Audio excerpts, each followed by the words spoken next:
The mighty Slagfort is the headquarters of the city guard, the Avernum Legion, and the Prefectus himself.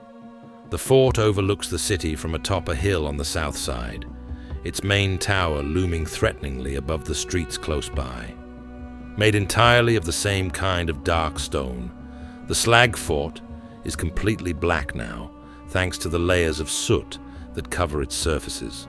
I managed to talk to some officials, clerks, and even a centurion from the Avernum Legion in the span of an hour, and they all tell me the same basic story, albeit from their own varying perspectives. The Smolderbone Flats is officially part of the Empire, and the city of Avernum is its sole permanent settlement, bearing the burden of administration and military duties, as well as enjoying the boons of a unique commercial hotspot replete with rare natural resources. The dangers of the surrounding areas in particular had made getting to these riches quite difficult. The Prefectus, however, has achieved a semi-independent state from the distant united territories of the rest of the Empire, creating a fiefdom for himself in the process. And yet, the powers behind the Emperor's throne are content with the state of things, because the Prefectus keeps meeting their quotas of metal. The locals are quite proud of this fact, that they are a burgeoning city-state all by itself in the hostile wilderness, and I get the sense that a lot of them are runaways or rejects in the grander imperial system. At length, these discussions come to an end, and I feel that I have learned what I wanted to learn. Vagrus, I believe I found something interesting for you. What is it, Garrick? Dwarves. Dwarven craftsmen. The Anvil of Thadraz occupies a large cluster of sturdy, soot-covered stone buildings just off the main thoroughfare across Skornar. The dwarves running it did not bother with crafting a sign, but rather hung an old, worn anvil from chains above the main entrance. Walking in, I come into a yard cluttered with the refuse of smithing and forging. The workshop itself opens onto this walled space, and I can see that it has all the tools of the trade. Two dwarves walk out to greet me and introduce themselves as sons of Thadraz. The master smith himself greets me with a wave of his powerful hand, but does not look up from his work at the largest anvil. I learn that Dokar, the eldest son, runs the business, while his father and 4 brothers are responsible for the craft. Ya can place orders with us, Vagrus. We'll forge your weapons and armor, whatever you need, but be ready to pay the price. These things don't come cheap. I would like to be able to speak with Thadraz. I am busy, but let's hear it. What can you tell me about dwarves? I bring you to meet dwarves, renowned for their craftsmanship, and you want to make small talk. Exactly, Garrick. I don't like to talk about my people. None of us do, but the customer is, well, mostly right, so I'm willing to discuss it. Just leave Father out of it, eh? Formerly, the mighty dwarven kingdom of Dvendar Tharr was the greatest ally of the Empire, gifting humans most secrets of metal and stone that they used to form their own roads, bridges, and cities. Yet, even before the calamity, the dwarves of Dvendar Tharr abandoned their ancestral ways in favor of technology. Were we punished for it? Did the calamity happen because we did something wrong? Maybe. Who can know? When the calamity struck, most of Dvendar Tharr was cursed and destroyed in the conflagration of fire and lava as the great mountains that the dwarven cities were built upon and partly into erupted like so many wounds on the earth, and now we survive. What can you tell me about yourself and your family? Well, I came here with the boys some 7 years ago. Forged this business with them. This is the first time I've seen dwarves with such a large family. No shit. Wouldn't you know, I actually hate kids. I hated these too, but I loved poking the wife. Then she croaked. Could not pop out the 7th boy. So I was left with 6 of the useless shits and decided to make something out of them. Better than tossing them in a gutter, right? I kept talking to Thadraz and learned how his smithy had initially been at odds with the Smelters Guild, until the Prefectus saw the profit in such an enterprise and brokered an agreement. As we spoke, I couldn't help but stare at the metal plate embedded in the old dwarf skull. He must have noticed, because he reached up and tapped on it. Got this when a bomb went off in the old Tharr mine beneath Dum Kazvar. I was stupid to go there, but what can you do when you're too young and itching for glory? How were you able to survive such abominable damage? I walked it off. Now that is a dwarf. What can you tell me about the kingdom of Dvendar Tharr? What can you say except what every other bastard says? It's a crying shame that Dvendar Tharr is gone, buried under the mountains and the molten tongue, just beyond forlorn Tahrar Barak. I learned when I was a young whippersnapper that reclaiming anything but the occasional treasure is folly, and the greatest treasure is knowledge. He grabbed a piece of metal and shoved it under my nose. Knowledge of this, our greatest gift. Do you know what the ancients were capable of? They forged cities, fashioned them out of metal like it was nothing. Dokar stepped in and redirected his father's attention back to his work with a well-placed remark about the piece on the anvil. Then he pulled me aside and whispered in a conspiratorial tone. Father gets quite agitated when the subject of the Lost Kingdom comes up. Hope you'll excuse his fervor. The same fervor goes into his work, see? I would like an improvement for my comitatus. What do you want? An upgrade. Reinforced wheels with metal axles for our carts. You will need to provide the raw materials, iron and wood. You will also need to bring one of your carts so we can take the measurements.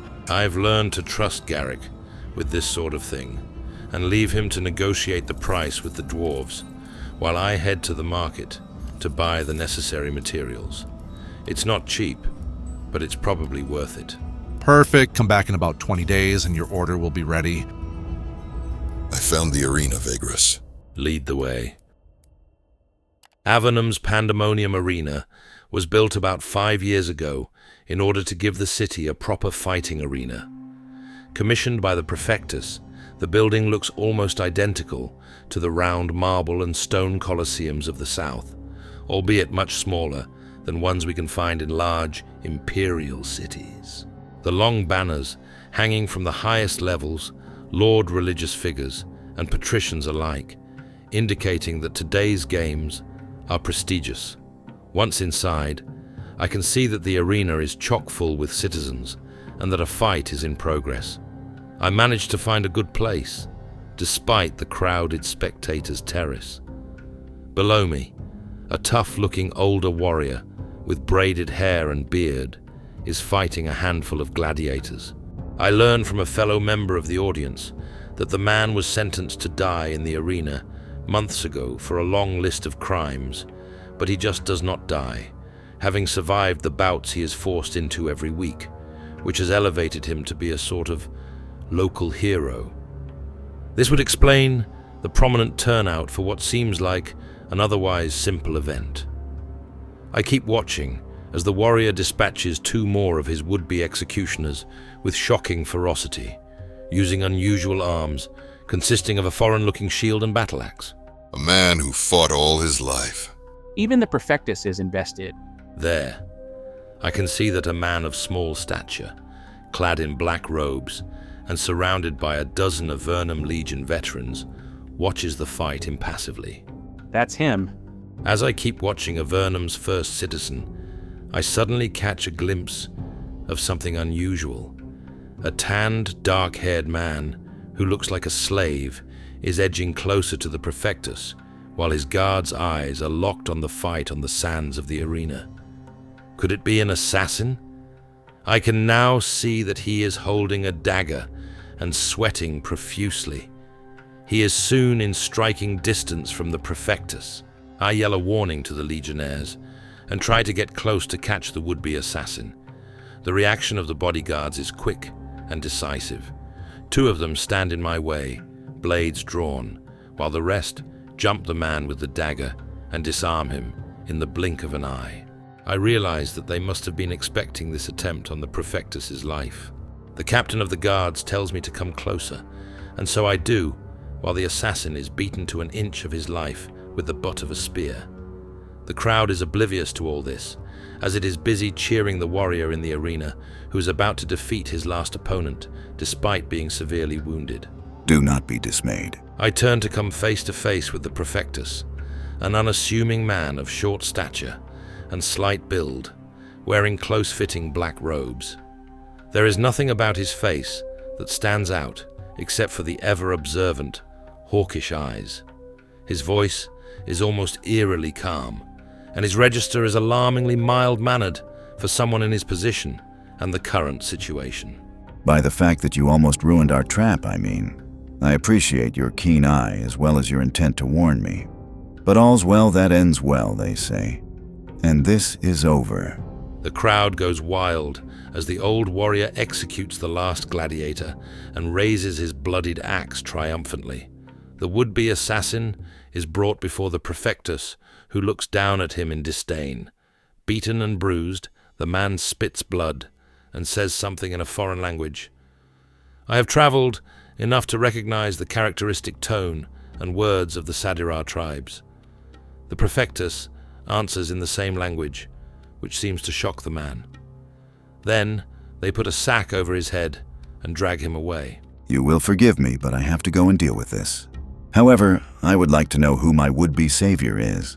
I am Julius Alcantir, a humble Vagrus. A Vagrus? How intriguing. The gods smiled on me this day. Why don't you come visit me at the Slagfort at a later time? I'm sure that we could find ample topics to discuss. The Prefectus then heads out with his bodyguards, and the crowd keeps celebrating the fight as the victorious warrior is led out of the arena.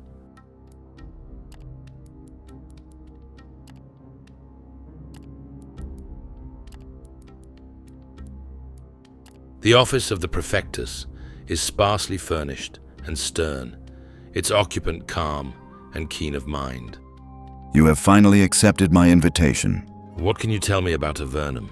Ours is a wonderful city, a land of opportunities and industrious ventures, but I am certain that you have also found it to be a place replete with danger.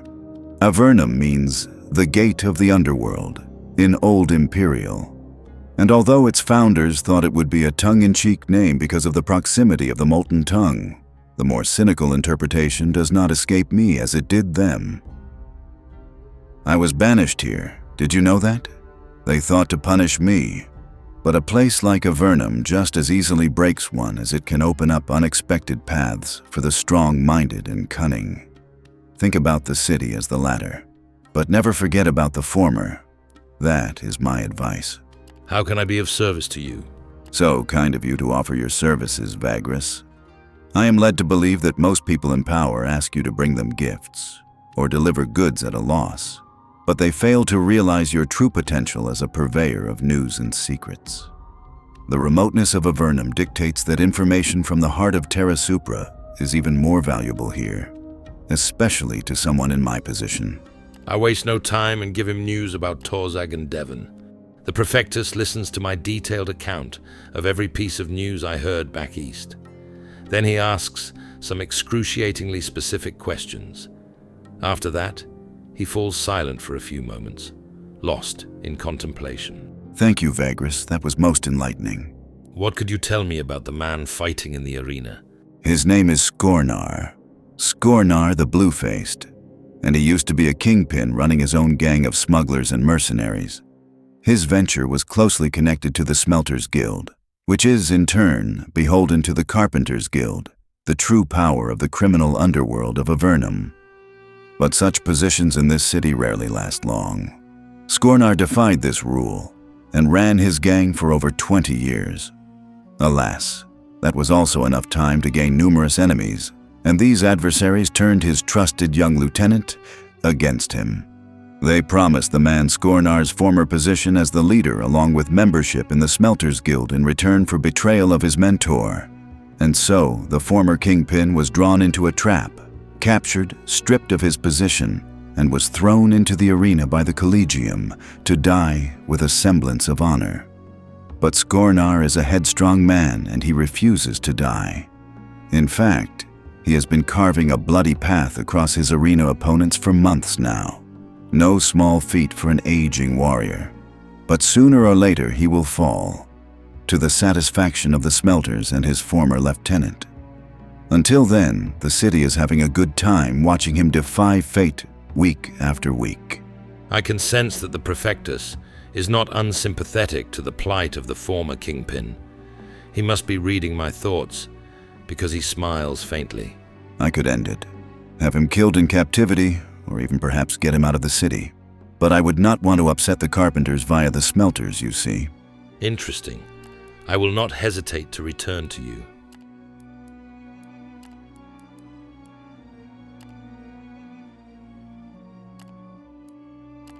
Could you explain the rules of the arena to me? The editor is responsible for setting up fights and dealing with Lannistas. I am welcomed by her in her small office in one of the buildings belonging to the Pandemonium Arena. There, she explains everything worth knowing about the fights and traditions of this place. Although less prominent fights go on almost daily, sanctioned gladiatorial matches in the imperial tradition are organized every week or so, and these are the ones I could participate in. Once I decide to enter the roster for the week, my gladiators must face 3 consecutive rounds of fighters, each time 2 of mine against 2 opponents. If I cannot send 2 able fighters in at the beginning of a round, I am out. If I lose a round, I am out. Win 3 rounds in a row, and I am the victor of the week's games. Should I win a couple of times, I can go up against an elite group of gladiators for the title of champion. Are we going to register for the arena, Vagrus? No, Gorgoro. Too many of my men have been injured lately. Maybe on our next visit. Bad luck for us. I would like to speak with the undefeated warrior. The guard makes it clear with a hand gesture that I'll have to pay up. Upon receiving the bribe, the guards escort me into the tunnels beneath the arena and take me to the place where the gladiators are kept. After telling me that I have only a few minutes, they open a door and usher me in. At the end of a short corridor, I see a larger cell with hardened bone bars. The warrior, whom the guards tell me is called Skornar, the blue-faced, is lying on his cot inside. Once I am left alone with him and introduce myself, he gets up, walks to the bars, and leans onto them, stroking his long braided beard. I do not know you, friend. Are you an admirer or a Collegium henchman come to gloat? No, you don't look like that. Not at all. So what do I owe this visit? I saw you in the arena, and both your fight and the rumors surrounding your situation piqued my interest. So does that mean that you are looking for a new partner for your enterprise? A bodyguard? A lackey? Unfortunately, I'm all out of options, as you can see. My apologies for being snarky. Truth is, I'm getting tired of my situation here. Perhaps I've already made my peace with it. That this is my end. I'd rather be done with it already. But these pathetic fucks can't seem to get good enough gladiators to finally kill me, and I have no way of getting out of here, so here we are. Skornar looks at me with a mischievous smile. Of course, if someone would bust me out of here, I would be eternally grateful. I could even work with such a friend. If I were someone like that, I'd seek out someone in power in this city, if you haven't done that already. I'll need some time, but I believe I've found a way to get you out of here. The rest depends on how much longer you can hold on. Before I can say more, the guards return to escort me out, saying my time is up. Best of luck, friend.